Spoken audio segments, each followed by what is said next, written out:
这首歌牵手我们录了2天，那个房子其实一到那个现场我们就很满意了，所以拍起来其实感觉也还不错，就大家很回味、很怀念的当时我们可能从小或是年轻一代从来没看过的一个这样的环境的一个场景。他一直告诉我，他从小就是在一个3合院长大的小孩。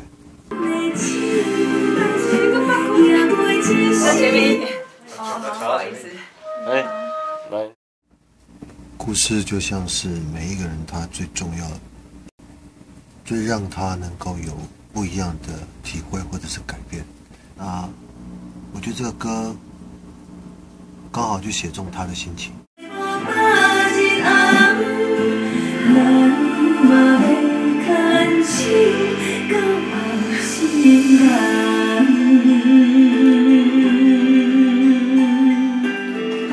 继续，没关系。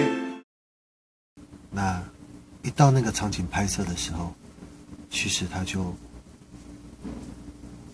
一下就感觉到那个，想到他小时候的氛围，所以他就好，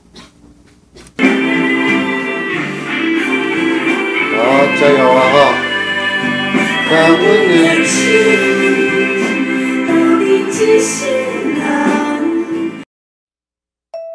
6月28号牵手专辑，请大家支持。